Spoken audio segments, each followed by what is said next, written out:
It's a good morning or good day or good afternoon. So recently, me sit down and me thinking about a lot of things. I realized how Yumi Ogataya live by the day without really realizing that it is by God's favor that you live for another day. It's by God's favor, and this is, it's been over said that so one man talking over and over again that you may not kind of realize him. Now you may not feel him the impact and the effect that it should have on us. And I want to just maybe re-chat in mind to you. Look, I'm looking the importance of that statement alone. Every day is a miracle. Every day big man give you na me. It's according to his favor. I'm giving you.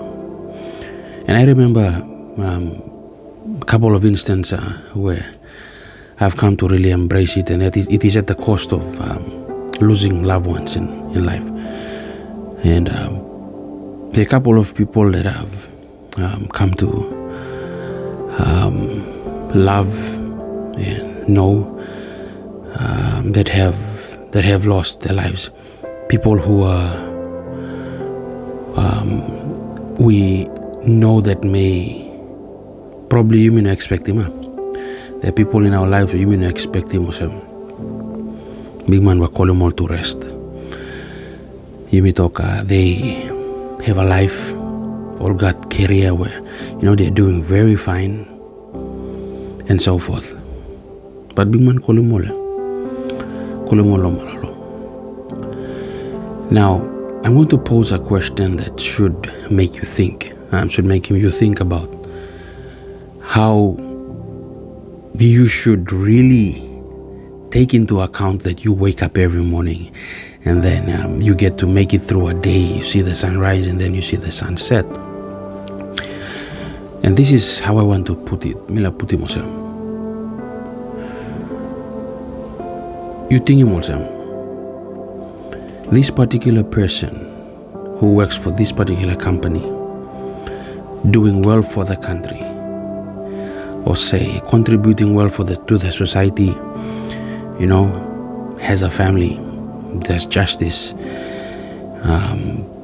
doing the Lord's work, and contributing so much that is helping a lot of people, that God allowed for him to go and for you to stay. So you ask the question, this particular person is doing so much, contributing to the country, helping other people, has so much impact in the lives of others more than you. And you might be saying that, me got all issues with me, and maybe the family doesn't see me as important to the society, and all this, but they are very important and significant figures in the society, in the country, that God would rather allow them to rest and still allow you to live. Mr. Lolaine, I remember a couple of diseases come up. We had cholera and we had all these other diseases that come up. Now, one question Mr. Yumi got to ask him, how is it that people who perfectly take care of themselves are able to be succumbed and victim to these diseases, that those who are not, who are living on the streets, are still living? And you kind of have that same principle and way of understanding it, and you put him camera, it's like context, why not me? My father, I don't personally mean I should talk about him, but I just want to bring that point out. I was at my vulnerable point in life, and my father was a very influential figure within the church, and I kind of didn't see myself in that spectrum of importance. And I find myself now here where I am today. It had to be at the cost of losing my father that I kind of realized the value that I have, value me God. And so if you think that, you know got value, you know got this importance, you know got purpose and plan, you just think of you like committing suicide, or you want to do all these things that, before victim to the circumstances and situations that you are in. Just remember that there's someone who the community needs the most, that God decided to put him to rest and not you. He decided to put certain public figures, people who are influential, to rest at the expense of you realizing that he still cares for you. And I know we are Christians and you understand him. You know the story belong.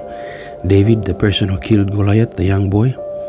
Down the line, the story belong him come by looking at him. He was in the palace king. And when he was playing the harp, he was a musician, so I'm playing harp king.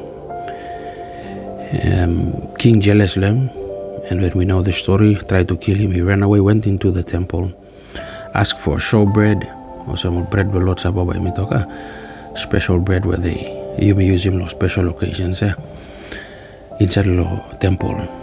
And so he went, asked for it. The priest gave it to him. There was someone who was there, spy him, go talk to king, come and ask a priest, why not you feed him, David? I have an issue with him. You are against him here. By historia in 1st and 2nd Samuel. You are against him here. Now priest them talk, I don't know. Me no saw one heavy youth like that. This is someone who works in the temple, someone who does justice to the service of God. Now here is David, a young boy, just playing a harp. Runs away from the king, ends up in the temple, eats the showbread. The priest gives him with the understanding that, genuineness. The priest explains, look, I just did it because he was in need.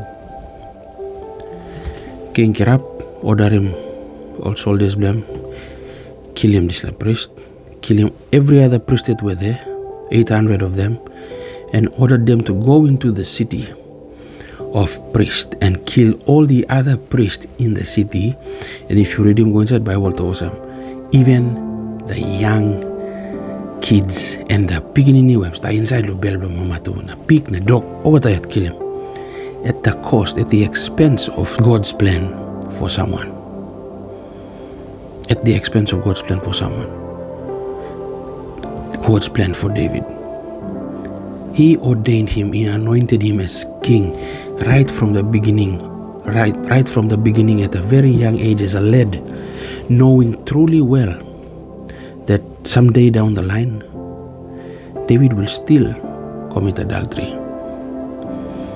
He will still be killing people.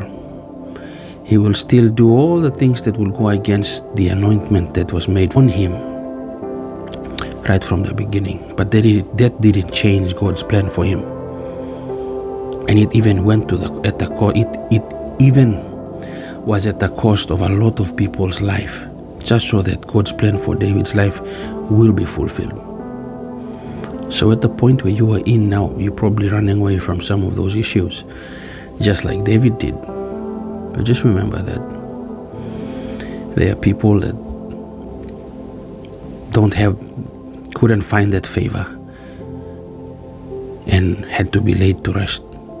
People who are currently contributing so much to the development of this country, family, the church, but it's at the expense of someone who has issues. And probably you have issues, you have, all those problems and stuff, but trust the process. David was anointed as a king, as a lad. Almost 15 years later, he became king. Joseph God gave him a vision that he was going to be the governor of Egypt.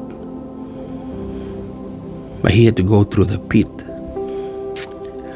He had to go through so much, even to the point where he was at the lowest. You cannot bring a CV from the prison to become the governor of Egypt.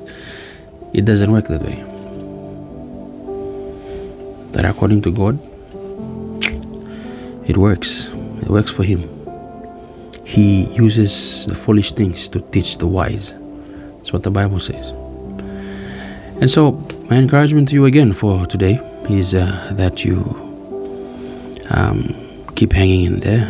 Circumstances that you are in will define the destination where you will arrive in. And to finish off, I would say that this is one of the statements that I believe in, and I've come to embrace. And this is my own statement, and this is how I like to put it. The level of challenges, the level of challenges that you will face will determine the kind of stage that you will be standing on. So whatever kind of level of challenges you will go through, if it's a bigger challenge, if it is a bigger challenge, then God is preparing you for a bigger stage to stand on. So embrace it. So all these different stages are opportunities for you to develop character value. It just teaches you to become a better individual, a better citizen for this earth, for this country, and for heaven. So hold on and keep on embracing each other as we keep living this life on earth. God bless.